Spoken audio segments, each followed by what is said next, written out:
नमस्कार दोस्तों, आर के फिजिकल एजुकेशन क्लासेज के यूट्यूब चैनल पर आप सभी का हार्दिक स्वागत। दोस्तों, अपन केवीएस एनवीएस ध्यान रखना है। केवीएस एनवीएस टीयर 2 एग्जाम का जो अभी पेपर हुआ है उसका अपन यहाँ पे आंसर की सॉल्यूशन करने वाले हैं। तो ज्यादा समय नहीं लेंगे, सीधा सीधा अपन आंसर यहाँ पे देखने वाले हैं। तो पेपर भी आप देख सकते हैं लेवल का। तो देखिए दोस्तों, यहाँ पे पहला क्वेश्चन इसमें दिया गया है कि किस टेपरिंग रणनीति का ध्यान रखना है। दोस्तों, यहाँ पे किस रणनीति को सामान्यतः मुख्य प्रतियोगिता से पहले प्रदर्शन अधिकतम करने के लिए सबसे प्रभावी माना जाता है।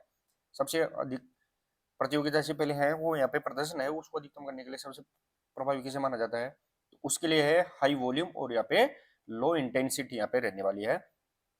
तो वो इसका यहाँ पे पहला ऑप्शन यहाँ पे सही रहेगा, यानी उच्च मात्रा में और कम तीव्रता इंटेंसिटी यहाँ पे रहेगी। दूसरा क्वेश्चन देखें दोस्तों, यहाँ पे दूसरा क्वेश्चन दिया गया है कि सापेक्ष ध्यान रखना है। दोस्तों, यहाँ पे सापेक्ष शक्ति को सबसे सही रूप से किस प्रकार परिभाषित किया जा सकता है। सापेक्ष जिसे रिलेटिव स्ट्रेंथ के नाम से जानते हैं। तो ये दोस्तों आपको बताऊं, रिलेटिव स्ट्रेंथ किसे कहते हैं। तो वह अधिकतम बल जो शरीर के सापेक्ष लगाया जाता है, यानी बॉडी वेट के अकॉर्डिंग सबसे ज्यादा लगाया जाता है। तो यहाँ पे क्वेश्चन नंबर 2 का ऑप्शन नंबर 2 इसका सही आंसर यहाँ पे रहेगा। नेक्स्ट और आइए देखिए दोस्तों, यहाँ पे क्वेश्चन नंबर 3 रहेगा। क्वेश्चन नंबर 3 क्या है कि प्रतिरोध प्रशिक्षण के संदर्भ में घनत्व जिसे डेंसिटी कहते हैं, इस डेंसिटी का मतलब यहाँ पे क्या है, अर्थ क्या है। तो दोस्तों, जो अपन कुल सत्र में कार्य करते हैं और बीच में विश्राम लेते हैं उनके बीच का यहाँ पे टोटल वॉल्यूम यहाँ पे रहेगी। तो option number C correct answer रहेगा। दोस्तों, यहाँ पे सत्र कार्य और विश्राम की अवधि के बीच का यहाँ पे ध्यान रखना है। जो टोटल समय होता है उसे अपन डेंसिटी बोलते हैं। क्वेश्चन नंबर 4 देखिए दोस्तों, आप भी अगर यहाँ पे केवीएस एनवीएस का दिया है तो आप मिलाते हैं दोस्तों यहाँ पे। तो यहाँ पे क्वेश्चन नंबर 4 रहेगा कि सेल्फ डिटर्मिनेशन थ्योरी के आंतरिक प्रेरणा को बढ़ावा देने के लिए किन 3 जन्मजात मानसिक आवश्यकताओं को पूरा किया करना चाहिए। तो कौन कौन सी 3 यहाँ पे जन्मजात मानसिक आवश्यकता रहेगी दोस्तों यहाँ पे। तो इसके यहाँ पे ध्यान रखना दोस्तों, कौशल, आत्मविश्वास और नियंत्रण ध्यान रखना। तो यहाँ पे ऑप्शन नंबर ए इसका करेक्ट आंसर रहेगा, जिसमें कॉन्फिडेंस और यहाँ पे कंट्रोल इसका सही आंसर यहाँ पे रहने वाला है। क्वेश्चन नंबर 5 देखिए दोस्तों, यहाँ पे क्वेश्चन नंबर 5 रहेगा। क्वेश्चन नंबर 5 किस प्रकार की का लक्ष्य उस क्रिया केंद्रित होता है जिसमें व्यक्ति को प्रदर्शन के दौरान अच्छा करने या सही ढंग से करने के लिए है वो भाग लेना होता है। तो यहाँ पे अच्छा परफॉर्मेंस, वेल परफॉर्मेंस करने के लिए है वो यहाँ पे कौन सा रहेगा। तो दोस्तों यहाँ पे तो प्रोसेस गोल यहाँ पे सबसे अच्छा रहेगा। तो क्वेश्चन नंबर 5 का option number C correct answer यहाँ पे रहने वाला है। नेक्स्ट क्वेश्चन नंबर 6 देखिए दोस्तों, यहाँ पे क्वेश्चन नंबर 6 रहेगा। क्वेश्चन नंबर 6 रहेगा दोस्तों यहाँ पे कि टेकमैन के समूह विकास मॉडल में वह चरण है जिसमें समूह के भीतर संघर्ष, नेता और विरोध और अंतर व्यक्तिगत शत्रुता दिखाई देती है उसे क्या कहते हैं। मतलब ग्रुप के बीच के अंदर है वो यहाँ पे लड़ाई झगड़े की बात की जा रही है, वो अंतर व्यक्ति किस रूप में दिखाई देती है। तो यहाँ पे फॉर्मिंग, स्टॉर्मिंग, नॉर्मिंग या परफॉर्मिंग। तो दोस्तों यहाँ पे जो ग्रुप बन जाता है, बनने के बाद यहाँ पे निर्माण होता है, निर्माण चरण के बाद में है वो यहाँ पे संघर्ष होता है जिससे स्टॉर्मिंग यहाँ पे संघर्ष चरण है वो इसका सही आंसर यहाँ पे रहेगा। ऑप्शन नंबर 2 इसका सही आंसर रहेगा। नेक्स्ट क्वेश्चन नंबर 7 देखिए दोस्तों, यहाँ पे क्वेश्चन नंबर 7 रहेगा दोस्तों यहाँ पे कि एटकिंसन की आवश्यकता उपलब्धि सिद्धांत के अनुसार उच्च उपलब्धि वाले व्यक्ति जिसमें सफलता प्राप्त करने के लिए उच्च प्रेरणा है, आमतौर पर ऐसी स्थितियों को पसंद करना है जहां सफलता की संभावना है। तो वो यहाँ पे ध्यान रखना, सफलता की उच्च संभावना के लिए वो क्या करेगा दोस्तों, यहाँ पे मॉडरेट, लो यहाँ पे नहीं चुनेगा, वेरी हाई नहीं चुनेगा, गारंटेड नहीं है, लो मॉडरेट, यानी खुद को मध्यम जोखिम के अंदर है वो यहाँ पे मानेगा और फिर अब वहां पे उपलब्धि पे प्रेरणा के लिए आगे बढ़ेगा। नेक्स्ट देखिए दोस्तों, यहाँ पे क्वेश्चन नंबर अपन ने 7 देख लिया दोस्तों, यहाँ पे 8 देखिए दोस्तों। क्वेश्चन नंबर 8 रहेगा दोस्तों कि स्वास्थ्य प्रचार और स्वास्थ्य शिक्षा के बीच के अंतर को अपन ये क्या कहते हैं वो अपने यहाँ पे बताना है। तो दोस्तों, स्वास्थ्य प्रचार और स्वास्थ्य शिक्षा के बीच के अंतर है वो प्रचार में बड़े पैमाने पर मीडिया का उपयोग किया जाता है। तो यहाँ पे क्वेश्चन नंबर 8 का option number A is correct answer रहेगा दोस्तों, यहाँ पे ये अपने को यहाँ पे याद रखना है। 9 देखे दोस्तों, यहाँ पे next question number 9, question number 9 रहेगा दोस्तों यहाँ पे कि हेल्थ बिलीफ मॉडल के अनुसार कोई व्यक्ति किसी रोग को रोकने के लिए है कार्रवाई तब करेगा जब उसका विश्वास होगा। तो रोग को कब रोकेगा व्यक्ति। तो यहाँ पे एक रोग गंभीर है और वो स्वयं के प्रति संवेदनशील सस्टेनेबल है तो वो ये व्यक्ति रोकने का कोशिश करेगा। यानी कोई भी रोग है वो गंभीर हो जाएगा और व्यक्ति कब चिंता में आएगा कि व्यक्ति खुद, मैं भी इस रोग से ग्रसित हो सकता हूँ, उस समय वो रोकथाम के लिए सबसे ज्यादा प्रयास करेगा। नेक्स्ट और आगे क्वेश्चन नंबर 10, क्वेश्चन नंबर 10 देखिए दोस्तों यहाँ पे कि स्वास्थ्य शिक्षा कार्यक्रम के प्रभाव का मूल्यांकन करते समय रोग दर में बदलाव किसका एक उदाहरण है वो अपने को यहाँ पे बताना है दोस्तों। यहाँ पे स्वास्थ्य शिक्षा कार्यक्रम के प्रभाव का मूल्यांकन करते समय रोग दर में बदलाव का किसका एक उदाहरण है। तो यहाँ पे ध्यान रखना है दोस्तों, रोग में बदलाव का कारण है वो परिणाम मूल्यांकन, आउटकम इवोल्यूशन से संबंधित यहाँ पे रहेगा। क्वेश्चन नंबर 10 ऑप्शन नंबर 3 इसका सही आंसर यहाँ पे रहने वाला है। नेक्स्ट और आगे क्वेश्चन नंबर 11 देगा दोस्तों यहाँ पे। क्वेश्चन नंबर 11 रहेगा, वो देगा दोस्तों यहाँ पे कि कौन सा कंकाल मांसपेशी है जो फाइबर प्रकार सबसे अधिक ऑक्सीडेटिव क्षमता और थकावट प्रतिरोध रखता है, लेकिन सबसे कम ग्लाइकोलाइटिक क्षमता रखता है। तो दोस्तों आपको देखा है, सबसे कम थकान के लिए अपन आरबीसी, यानी दोस्तों जिसके अंदर आरबीसी होती है, जिसे अपन टाइप 1 के नाम से यहाँ पे स्लो टिच फाइबर के नाम से जानते हैं, रेड फाइबर भी इसे अपन कहते हैं। तो यहाँ पे ऑप्शन नंबर ए इसका करेक्ट आंसर रहेगा। ए किसका, क्योंकि यहाँ पे टाइप 1 स्लो टिच फाइबर जिसे अपन रेड फाइबर के नाम से भी जानते हैं, ये सबसे कम थकान यहाँ पे रहती है। नेक्स्ट और आगे क्वेश्चन नंबर 12 देखिए दोस्तों, यहाँ पे क्वेश्चन नंबर 12 रहने वाला है, व्यायाम के दौरान एंड डायोटिक वॉल्यूम की ईडीवी की बात कर रहे हैं अपन। यहाँ में वर्दी के लिए जिम्मेदार मुख्य तंत्र क्या है, जिसमें अक्सर फ्रैंक स्टर्लिंग तंत्र कहा जाता है। तो दोस्तों व्यायाम के दौरान एंड डायोस्टोलिक वॉल्यूम की बात कर रहे हैं अपन, उसके अंदर कम, तो यहाँ पे क्वेश्चन नंबर 12 का ऑप्शन नंबर 3 इसका सही आंसर रहेगा कि कम हुआ धमनियों का दबाव है, कि यहाँ पे ध्यान रखना डिक्रीज आर्टेरियल प्रेशर है वो यहाँ पे इसमें किया जाता है। नेक्स्ट और आगे देखिए तो यहाँ पे क्वेश्चन नंबर 13 ज्यादा अपन डिस्कस नहीं करेंगे, अपन सीधा यहाँ पे ऑप्शंस के आधार पर इसका चेक मार्क कर रहे हैं। तो वैलिडिटी थ्रेशोल्ड की बात कर रहे हैं दोस्तों, वेंटिलेटरी थ्रेशोल्ड को परिभाषित किया जाता है उस बिंदु के रूप में जहां क्रमिक व्यायाम दौरान श्वसन दर है वो असमानुपाती रूप से बढ़ने लगती है। तो दोस्तों श्वसन दर असमान दर रूप से बढ़ने लगती है, तो इसके दौरान है वो शरीर में क्या हो जाएगा, ब्लड वेसल्स के अंदर क्या रहेगा दोस्तों, यहाँ पे लैक्टिक अम्ल यहाँ पे जमा हो जाने लगता है। तो यहाँ पे ऑप्शन नंबर 4 इसका सही आंसर यहाँ पे रहेगा। नेक्स्ट और आगे क्वेश्चन नंबर 14 देखिए दोस्तों, यहाँ पे क्वेश्चन नंबर 14, निम्नलिखित में से कौन सा हार्मोन व्यायाम की बढ़ती तीव्रता के दौरान कम हो जाता है जबकि अधिकांश हार्मोन बढ़ते हैं। तो यहाँ पे एपिडिन है वो यहाँ पे व्यायाम के दौरान बढ़ता है, ग्लूकागोन बढ़ता है, कोर्टिसोल बढ़ता है, लेकिन इंसुलिन है वो यहाँ पे घट जाता है। तो यहाँ पे ध्यान रखना है ऑप्शन नंबर 4 इसका यहाँ पे सही आंसर रहने वाला है। नेक्स्ट और आगे क्वेश्चन नंबर 15, क्वेश्चन नंबर 15 देखिए दोस्तों, सहनशीलता प्रशिक्षण के बाद उप अधिकतम व्यायाम की शुरुआत में ऑक्सी डेफिसिट क्या होती है। तो दोस्तों अगर अपन सहनशीलता प्रशिक्षण एंडोरेंस ट्रेनिंग कर लेते हैं तो उसके बाद के अंदर है वो अपनी ऑक्सीजन डिफिसिट क्या होगी, बढ़ जाएगी, अपनी ऑक्सीजन लेने की क्षमता है वो यहाँ पे बढ़ जाती है। ऑप्शन नंबर ए इसका करेक्ट आंसर यहाँ पे रहने वाला है। नेक्स्ट और आगे क्वेश्चन नंबर 16 देखे दोस्तों, यहाँ पे क्वेश्चन नंबर 16 रहेगा, वो देखे दोस्तों कि निम्नलिखित कथनों में आउटडोर तीरंदाजी रिकवर की टारगेट के फेस के बारे में कौन सा कथन सही है। यानी आउटडोर तीरंदाजी की बात कर रहे हैं, तो यहाँ पे 70 मीटर की दूरी के लिए टारगेट फेस का व्यास है 122 सेंटीमीटर होता है, वो भी सही बात है। जो टारगेट लगा हुआ था उसका व्यास यहाँ पे, केंद्र का एक्स रिंग है वो पीले रंग का, बीच का है वो यहाँ पे पीले रंग का होता है, ये भी सही है। सबसे भारी रिंग है वो यहाँ पे एक अंक काले रंग का होता है, यानी इसके बाहर है वो यहाँ पे एक अंक का पॉइंट होता है वो काले रंग का होता है। तो यहाँ पे 1 2 3 है, तीनों सही रहेगी, तो 1 2 3 यहाँ पे तीनों ही इसका यहाँ पे सही आंसर रहने वाले हैं। तो ऑप्शन नंबर 4 इसका सही आंसर रहेगा।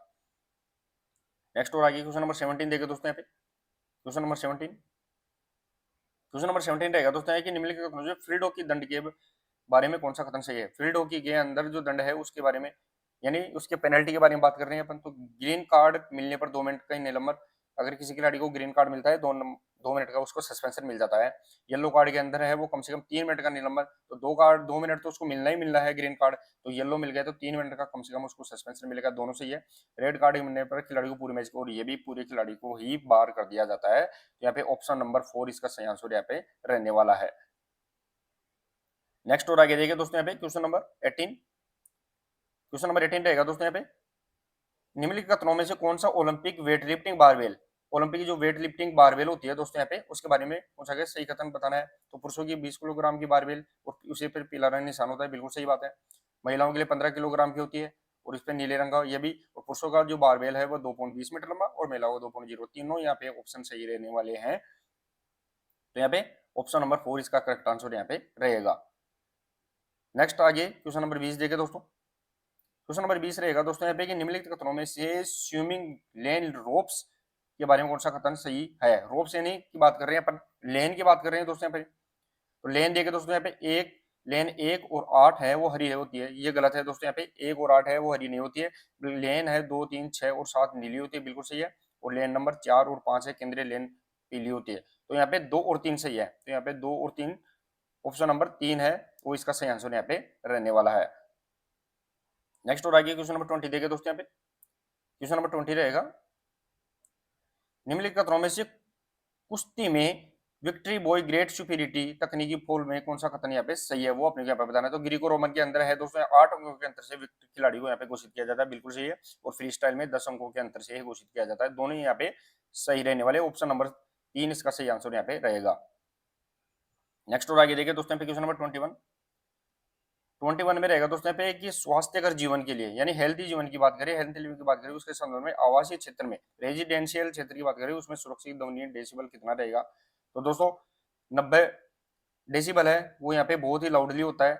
120 डेसिबल और भी फैक्ट्री एरिया में होता है, और 10 डेसिबल है वो अपने को यहाँ पे सुनाई नहीं देता है। लेकिन बिटवीन है वो यहाँ पे 55 से 60 डेसिबल है वो अपने को यहाँ पे रेजिडेंशियल एरिया में होता है। तो ऑप्शन नंबर 2 इसका यहाँ पे करेक्ट आंसर रहेगा। क्वेश्चन नंबर 22 कि रिदमिक मेथड, दोस्तों यहाँ पे रिदम मेथड या कैलेंडर मेथड है, इसका एक प्राकृतिक तरीका कौन सा है वो अपने को यहाँ पे बताना है। तो दोस्तों यहाँ पे रिदम मेथड या प्राकृतिक कैलेंडर मेथड है वो, उसमें प्राकृतिक तरीका यही रहेगा कि परिवार नियोजन है, प्लानिंग है और गर्भ निरोधक है, वो यहाँ पे ऑप्शन नंबर 3 इसका सही आंसर यहाँ पे रहने वाला है।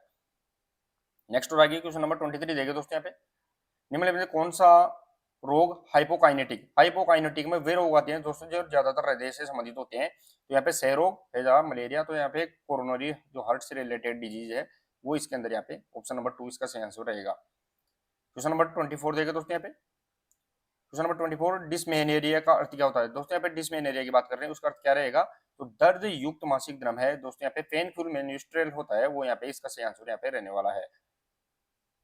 नेक्स्ट आगे क्वेश्चन नंबर 25 देखे दोस्तों नाक बंद करके मुंह बंद रखते हुए 20 से 30 सेकंड तक जोर से श्वास बाहर निकालने का प्रयास करना, जिससे वक्स गुहा है वो यानी थोरेक्सियल कैविटी है वो भीतर दाब बढ़ जाता है, इसे किस नाम से जानते हैं दोस्तों यहाँ पे। तो अपन जोर से बिल्कुल दम के साथ में श्वास को बाहर निकालते हैं, फिर अब अंदर जो थोरेक्सियल कैविटी है उसमें प्रेशर बढ़ता है, तो उसे अपन वाल्साल्विया मैनूवर कहते हैं। यहाँ पे ऑप्शन नंबर 2 इसका सही आंसर यहाँ पे रहने वाला है। नेक्स्ट आगे क्वेश्चन देखे दोस्तों यहाँ पे 26 रहेगा। क्वेश्चन नंबर 26 देखिए दोस्तों यहाँ पे हर्डल से संबंधित पूछा गया है हर्डल के बारे में कि वरिष्ठ पुरुष हर्डल की ऊंचाई के बारे में कौन सा कथन यहाँ पे सही है। हर्डल की बात करें तो 110 मीटर हर्डल है वो जो पुरुषों का होता है, जिसकी हाइट यहाँ पे बिल्कुल सही है 1.067 मीटर होती है। 400 मीटर पुरुष और महिला दोनों का होता है और उसकी हाइट 0.194 मीटर होती है, ये भी सही है। लेकिन एक मानक लेन की चौड़ाई है ट्रैक के अंदर वो है 1.20 मीटर है, तो ये गलत है दोस्तों। यहाँ पे मानक लेन है वो 1.22 मीटर यहाँ पे रहेगी लाइन की चौड़ाई, तो यहाँ पे 1 और 2 इसका सही आंसर रहेगा। तो केवल 1 और 2 सही, ऑप्शन नंबर 3 इसका सही आंसर यहाँ पे रहने वाला है। नेक्स्ट और आगे क्वेश्चन नंबर 27 देखे दोस्तों यहाँ पे क्वेश्चन नंबर 27 रहेगा दोस्तों निम्नलिखित कथनों में टेनिस कोर्ट के बारे में कौन सा कथन सही है। टेनिस की बात कर रहे हैं दोस्तों, यहाँ पे टेनिस कोर्ट की बात करें तो कोर्ट की लंबाई है वो यहाँ पे 23.77 मीटर होती है, बिल्कुल टेनिस कोर्ट की होती है। सिंगल्स मैच के लिए कोर्ट की चौड़ाई है वो 8.23 मीटर होती है, ये भी बिल्कुल सही है। नेट की ऊंचाई पोस्ट पर है वो यहाँ पे 0.94 मीटर होती है, तो पोस्ट की ऊंचाई नेट की ऊंचाई पोस्ट यानी पोल के ऊपर है वो यहाँ पे 0.914 यहाँ पे नहीं होती है, बल्कि ये 1.05 मीटर यहाँ पे होती है। यहाँ पे ध्यान रखना दोस्तों 1 और 2 इसका सही आंसर यहाँ पे रहने वाला है। तो ऑप्शन नंबर यहाँ पे 1 और 2 यानी ऑप्शन नंबर 20 का सही आंसर यहाँ पे रहेगा। नेक्स्ट आगे देखिए दोस्तों यहाँ पे एक बार मैं इसको जूम आउट कर लेता हूँ दोस्तों। यहाँ पे नेक्स्ट अपना रहेगा दोस्तों यहाँ पे क्वेश्चन नंबर वो 28 देखिए दोस्तों। क्वेश्चन नंबर 28 टेबल टेनिस से रिलेटेड पूछा गया है दोस्तों यहाँ पे कि टेबल के बारे में कौन सा कथन सही है। टेबल के बारे में कि टेबल की लंबाई होती है वो 2.74 मीटर होती है, बिल्कुल सही होती है लंबाई। टेबल की जो चौड़ाई होती है 1.2525 मीटर होगी, ये भी सही है। और खेलने की ऊंचाई है वो यहाँ पे 76 सेंटीमीटर यहाँ पे ऊंची होती है, तीनों ही यहाँ पे फैक्ट सही है। तो ऑप्शन नंबर है वो दोस्तों यहाँ पे 1 2 3 इसका सही आंसर, ऑप्शन नंबर 4 इसका सही आंसर यहाँ पे रहेगा। देखिए दोस्तों यहाँ पे क्वेश्चन नंबर 29 हैंडबॉल के बारे में बताया गया है दोस्तों। यहाँ पे क्वेश्चन नंबर 29 देखिए दोस्तों यहाँ पे निम्नलिखित कथनों में से हैंडबॉल के बारे में कौन सा कथन यहाँ पे सही है वो बताना है। तो गोल की ऊंचाई होती है हैंडबॉल के जो गोल है पोस्ट है उसकी ऊंचाई 2 मीटर सही है, और गोल की चौड़ाई वो 3 मीटर ये भी सही है। और गोल पोस्ट के बीच गोल की रेखा की चौड़ाई 8 सेंटीमीटर, जो डॉट डॉट लाइन होती है वो यहाँ पे 8 सेंटीमीटर की यहाँ पे गैप से होती है। तो ऑप्शन नंबर 1 2 3 यहाँ पे सही रहेगा, तो ऑप्शन नंबर 4 इसका सही आंसर यहाँ पे रहने वाला है। नेक्स्ट और आगे क्वेश्चन देखिए दोस्तों यहाँ पे क्वेश्चन नंबर 30 रहेगा। क्वेश्चन नंबर 30 देखिए दोस्तों निम्नलिखित कथनों में से खो खो मैदान के बारे में कौन सा कथन सही है? खो खो की बात करें दोस्तों, तो खो खो का मैदान का लंबाई 27/16 मीटर की होती है, बिल्कुल एक्यूरेट है। और साथ ही में दोस्तों इसमें खंबे जो पोस्ट होते हैं उसकी ऊंचाई 1.10 से 1.15 मीटर, ये गलत है दोस्तों। मैंने बताया बहुत बार प्रश्न उत्तर में बताता हूँ कि 1.20 से 1.25 मीटर है इसकी यहाँ पे पोल की लंबाई होती है, यानी 1.20 से 1.25, तो ये गलत हो गया। और इसमें 8 क्रॉस लाइन यहाँ पे होती है, तो यहाँ पे 1 और 3 इसका सही आंसर रहेगा दोस्तों। यहाँ पे केवल question number option number C इसका सही आंसर रहेगा, थर्ड। 1 और 3 इसका सही आंसर यहाँ पे रहने वाला है। नेक्स्ट आएगी क्वेश्चन नंबर 31, देखिए दोस्तों यहाँ पे 31 में रहेगा। 31 में पूछा गया है दोस्तों यहाँ पे कि इंटरवल ट्रेनिंग की बात कर रहे हैं अपन। अपूर्ण अपूर्ण पुनर्प्राप्ति यानी इनकम्प्लीट रिकवरी के सिद्धांत का पालन किया जाता है। विश्राम अवस्था और कार्य अवस्था के दौरान है नाड़ी दर कितनी रहेगी, यानी कार्य के दौरान और यहाँ पे रिकवरी के दौरान इसकी नाड़ी पल्स रेट यहाँ पे कितनी रहेगी, तो 120 तक यहाँ पे पल्स रेट पहुंच जाती है दोस्तों यहाँ पे। तो यहाँ पे ऑप्शन नंबर है वो ए इसका करेक्ट आंसर यहाँ पे रहने वाला है। 120 130 धड़कन प्रति मिनट और 170 से 180 धड़कन प्रति मिनट यहाँ पे कार्य के दौरान यहाँ पे पहुंच जाती है। नेक्स्ट और आइए क्वेश्चन नंबर 32, देखिए दोस्तों यहाँ पे खेल में संकट प्रबंधन, खेल में है संकट प्रबंधन की बात करें दोस्तों यहाँ पे, जैसे किसी गंभीर दुर्घटना की स्थिति में कौन सी नेतृत्व से ली है वो यहाँ पे उपयुक्त मानी जाती है, वो अपने यहाँ पे बताना है। खेल में अगर चोट लग जाती है और वो खिलाड़ी है तो वो यहाँ पे खुद अपने आप का डिसीजन खुद लेगा, तो उसमें है डेमोक्रेटिक नहीं रहेगी, निरंकुश जिसे ऑटोक्रेटिक, और हस्तक्षेपी लाइजर फ्री, और यहाँ पे उद्धार है वो प्रिमेसिव। तो यहाँ पे खुद का खुद डिसीजन लेगा किसी भी गंभीर समस्या के लिए, तो ऑटोक्रेटिक यहाँ पे, तो ऑप्शन नंबर 2 इसका सही आंसर यहाँ पे रहने वाला है। नेक्स्ट और आगे क्वेश्चन नंबर 33 देखिए दोस्तों यहाँ पे। क्वेश्चन नंबर 33 की बुलिमिया नर्वोसा के कारण हाइपोकैलेमिया है वो नामक रोग इलेक्ट्रोलाइट्स एंसोथोनों से हो जाता है, जो किस तथ्य की कमी से, जो बुलिमिया नर्वोसा के कारण जो हाइपोकैलेमिया हो जाता है वो ध्यान रखना दोस्तों, सोडियम पोटेशियम, तो स्पेशली है दोस्तों यहाँ पे पोटेशियम इसका सही आंसर यहाँ पे रहने वाला है। नेक्स्ट और आगे क्वेश्चन नंबर 34 देखिए दोस्तों। अत्यधिक अत्यधिक कुशल और सब प्रेरित खिलाड़ियों की टीम जो सूक्ष्म प्रबंधन को पसंद नहीं करती है उसके लिए कौन सी नेतृत्व शैली सबसे प्रभावशाली मानी जाती है दोस्तों यहाँ पे, यानी टीम प्रबंधन मैनेजमेंट को पसंद नहीं करती है, बिल्कुल फ्री रहना चाहती है, नेतृत्व शैली कौन सी रहेगी दोस्तों यहाँ पे, तो इसे फ्री छोड़ेंगे तो हस्तक्षेपी नेतृत्व यहाँ पे क्वेश्चन नंबर 34 का ऑप्शन नंबर 4 यानी लाइजर फेयर लीडरशिप इसका यहाँ पे रहने वाला है। नेक्स्ट और आगे क्वेश्चन नंबर 35 देखिए दोस्तों। चिकन पॉक्स का उसमें काल है दोस्तों यहाँ पे, जिस इसका यहाँ पे इंक्यूबेशन पीरियड होता है वो यहाँ पे कितना रहेगा, तो चिकन पॉक्स का दोस्तों यहाँ पे कितना रहेगा, 2 से 3 सप्ताह, जिसे अपन 14 से 21 दिन बहुत बार अपन ने इसे प्रश्न उत्तर में से डाला है। नेक्स्ट और आगे क्वेश्चन नंबर 36 देखिए दोस्तों। संपर्क खेलों में पाए जाने वाले एक सामान्य संक्रामक रोग, संक्रामक त्वचा रोग जिसे अपन रिंग वर्म बोलते हैं, किस रोग जनक से होता है, तो दोस्तों दाद घास खुजली रिंग वर्म ये फंगस यानी टीनिया रोग यहाँ पे होते हैं, ऑप्शन नंबर 30 का सही आंसर रहेगा। नेक्स्ट और आगे क्वेश्चन नंबर 37, एस्कोर्बिक जिस विटामिन सी को एस्कोर्बिक नाम से जानते हैं, किस प्रोटीन के निर्माण के लिए अत्यंत आवश्यक है, जो टेंडन और लिगामेंट की मरम्मत के लिए जरूरी होता है, तो दोस्तों यहाँ पे कौन से प्रोटीन या कौन से निर्माण प्रोटीन के लिए आवश्यक है, तो टेंडन और लिगामेंट की जो रिपेयर होती है वो यहाँ पे कोलेजन प्रोटीन होता है, तो यहाँ पे जो विटामिन सी है वो यहाँ पे कोलेजन प्रोटीन है, ऑप्शन नंबर 2 इसका सही आंसर यहाँ पे रहेगा। नेक्स्ट और आगे क्वेश्चन नंबर 38 देखिए दोस्तों। क्वेश्चन नंबर 38 रहेगा आइसोटोनिक व्यायाम, आइसोकाइनेटिक व्यायाम और आइसोटोनिक व्यायाम में भिन्न क्या होता है, क्योंकि आइसोकाइनेटिक व्यायाम है वो किस प्रकार भिन्न रहेगा वो अपने को यहाँ पे बताना है। तो दोस्तों पूरे गति प्रास रेंज ऑफ मोशन में गति को स्थिर रखा जाता है, ये अपने को ध्यान रखना है, तो ऑप्शन नंबर ए है वो यहाँ पे। आइसोकाइनेटिक में क्या होता है, तो आइसोकाइनेटिक में है वो पूरे गति के प्रास यानी रेंज ऑफ मोशन वो स्थिर गति के साथ रखा जाता है, यानी हाथ में मान लो वजन तो लेके चल रहे हैं लेकिन वो वजन हिलता डुलता नहीं है, बिल्कुल स्थिर यहाँ पे रहता है। नेक्स्ट आगे 39 देखे दोस्तों यहाँ पे क्वेश्चन नंबर 39, आंतरिक प्रेरणा यानी इंटरनेस्टिक मोटिवेशन की बात कर रहे हैं, बाह्य प्रेरणा से किस प्रकार भिन्न होती है, आंतरिक प्रेरणा है वो बाह्य प्रेरणा से किस प्रकार भिन्न रहेगी, तो स्वायत्ता दक्षता और संबंध के कारण है, यहाँ पे ध्यान रखना है दोस्तों, यहाँ पे स्वायत्ता दक्षता और संबंधन यानी सब निर्धारण के कारण यहाँ पे ऑप्शन नंबर 20 का सही आंसर यहाँ पे रहने वाला है। नेक्स्ट और आगे क्वेश्चन नंबर 40 देखे दोस्तों। क्वेश्चन नंबर 40, कौन सा सूक्ष्म खनिज यानी थायरोक्सिन हार्मोन के निर्माण के लिए आवश्यक होता है, जो बेसल मेटाबॉलिक बीएमआर की बात नियंत्रित करता है, दोस्तों थायरोक्सिन हार्मोन किससे निकलता है, थायराइड ग्रंथि, और थायराइड ग्रंथि है उसकी कमी में कौन सा रोग होगा, तो आयोडीन की कमी से थायराइड जो रोक्सिन हार्मोन है वो यहाँ पे कम निकलने लगता है, तो यहाँ पे कौन सा मिनरल से रहेगा, आयोडीन इसमें यहाँ पे सही आंसर रहने वाला है। नेक्स्ट क्वेश्चन देखिए दोस्तों, यहाँ पे क्वेश्चन कौन सा रहेगा, 41 देखिए दोस्तों।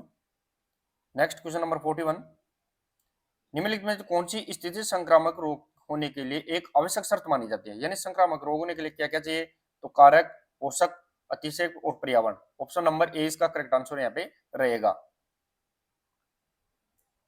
नेक्स्ट क्वेश्चन नंबर 42 देखिए दोस्तों, यहाँ पे ज्यादा विश्लेषण नहीं कर रहे हैं, सीधा आंसर आपको बता रहे हैं, बाद में इसको यहाँ पे डिटेल एनालिसिस करवाएंगे। क्वेश्चन नंबर 42, एचआईवी संक्रमण में संक्रमण होने और जांच में एंटीबॉडी के दिखाई देने के बीच की अवधि किसके जिसके दौरान व्यक्ति अत्यधिक संक्रामक होता है लेकिन परीक्षण में नकारात्मक आता है, ये क्या कहलाती है, तो दोस्तों यहाँ पे एचआईवी हो गया है व्यक्ति के और उसके जांच में एंटीबॉडी दिखाई देने के बीच की अवधि के बीच में जो व्यक्ति है उसको परीक्षण में है वो नकारात्मक टेस्ट आता है, तो यहाँ पे इसे किस नाम से जानते हैं, तो दोस्तों infection period, recovery period, negative response period या फिर विंडो पीरियड। तो ऑप्शन नंबर ए इसका करेक्ट आंसर रहेगा, विंडो पीरियड है वो यहाँ पे इस दौरान कहा जाता है। नेक्स्ट और आगे 43, हेपेटाइटिस बी की बात करें दोस्तों, लीवर से संबंधित है, मुख्य रूप से किस माध्यम से फैलता है, तो हेपेटाइटिस है वो यहाँ ध्यान रखना है, फेशियल ओरल रूट से नहीं फैलता है, साथ ही दोस्तों एरोबिक एयरबोर्न यहाँ पे ड्रॉपलेट से नहीं फैलता है, वेक्टर बोर्न से नहीं फैलता है, तो यहाँ पे पेरेंटल मार्ग यानी जैसे खून हुआ, ब्लड हुआ, इनसे संबंधित यहाँ पे फैलता है। नेक्स्ट आइए 44 देखिए दोस्तों, मलेरिया का कारक एक प्रोटोजोआ है जिसका नाम क्या है, तो यहाँ पे ऑप्शन नंबर 4 इसका सही आंसर यहाँ पे रहेगा, प्लाज्मोडियम इससे संबंधित यहाँ पे रहेगा। नेक्स्ट और आगे 45, दीर्घकालीन शराब सेवन के कारण है वो यकृत में होने वाला स्थायी दाग पड़ना जिसे अपन फाइब्रोसिस के किस नाम से जाना जाता है, तो दोस्तों जो बीमारी अगर लगातार अपन शराब पीते हैं उससे जो लीवर में जो समस्या आ जाती है उसे अपन लीवर सिरोसिस के नाम से जानते हैं, ऑप्शन नंबर 30 इसका सही आंसर यहाँ पे रहने वाला है।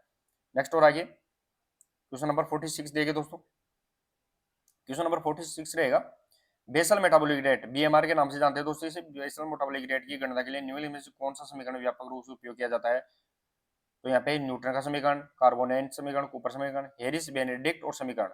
ऑप्शन नंबर ए इसका करेक्ट आंसर यहाँ पे रहेगा। नेक्स्ट आगे 47 देखिए दोस्तों, कौन सा खान पान विकार एमेनोरिया, ओस्टियोपोरोसिस तथा भुखमरी के कारण अत्यधिक वजन घटाने से संबंधित होता है, तो दोस्तों अपन खाते हैं, खाने के बाद में अगर उल्टी कर लेते हैं वापस से अपने वजन को घटाने के लिए तो उसे अपन एनोरेक्सिया नर्वोसा के नाम से जानते हैं, ऑप्शन नंबर 4 इसका सही आंसर यहाँ पे रहने वाला है। नेक्स्ट आगे 48, पाचन तंत्र में कौन सा एंजाइम पेट में 48 में देखे दोस्तों यहाँ पे पाचन तंत्र में कौन सा एंजाइम पेट में प्रोटीन, पेट की बात करें दोस्तों स्टोमक में प्रोटीन के विघटन के लिए जिम्मेदार होता है, तो पेट में अगर पचाने के लिए है दोस्तों यहाँ पे तो वो कौन सा प्रोटीन आएगा, रेनिन और पेप्सिन यहाँ पे रहेगा, तो यहाँ पे पेप्सिन प्रोटीन पेप्सिन एंजाइम है यहाँ पे प्रोटीन का पाचन यहाँ पे करता है। नेक्स्ट और आएगी क्वेश्चन नंबर 49 देखिए दोस्तों, यहाँ पे टीम प्रक्षेप में दोस्तों यहाँ पे टीम परिपेक्ष में सोशल लोफिंग उसी स्थिति को कहा जाता है, यानी सोशल लोफिंग है वो किस कौन सी स्थिति को कहते हैं, तो दोस्तों टीम परिपेक्ष की बात करें तो सभी व्यक्ति एक टीम में खड़े रहते हैं, तो व्यक्ति समूह में कार्य करते हैं लेकिन अकेले की तुलना में कम प्रयास करता है, लेकिन वो क्या करता है, तो यहाँ पे ऑप्शन नंबर 2 इसका सही आंसर रहेगा, व्यक्ति ग्रुप में रहते हैं तो ग्रुप में क्या करते हैं हर व्यक्ति ये सोचता है मैं इसमें ज्यादा कार्य क्यों करूं, तो यहाँ पे कम व्यक्ति कम कार्य करता है। नेक्स्ट और आगे क्वेश्चन नंबर 50 देखो दोस्तों, यहाँ पे एथलेटिक्स में 400 मानक 400 मीटर ट्रैक लेन की चौड़ाई 1.22 मीटर में 8वीं लेन का स्टेगर यहाँ पे क्या होता है दोस्तों, यहाँ पे तो 53.03 यहाँ पे रहेगा, ऑप्शन नंबर 4 इसका सही आंसर यहाँ पे रहेगा। नेक्स्ट और आगे क्वेश्चन नंबर 51 देखे दोस्तों, यहाँ पे शिक्षा मंत्रालय की शारीरिक शिक्षा और मनोरंजन की राष्ट्रीय योजना जो 1956 में शुरू हुई थी इस बात पर जोर देती है शारीरिक शिक्षा को निम्न में से किसके साथ भ्रमित नहीं किया जा सकता, यानी इसकी क्या भ्रांतियां नहीं हो सकती, तो ड्रिल और मार्चिंग, स्वास्थ्य शिक्षा, मनोरंजन, कोचिंग और खेल प्रशिक्षण, तो यहाँ पे ध्यान रखना दोस्तों ऑप्शन नंबर 2 इसका सही आंसर रहेगा, कोचिंग और खेल प्रशिक्षण इसका सही आंसर यहाँ पे रहने वाला है।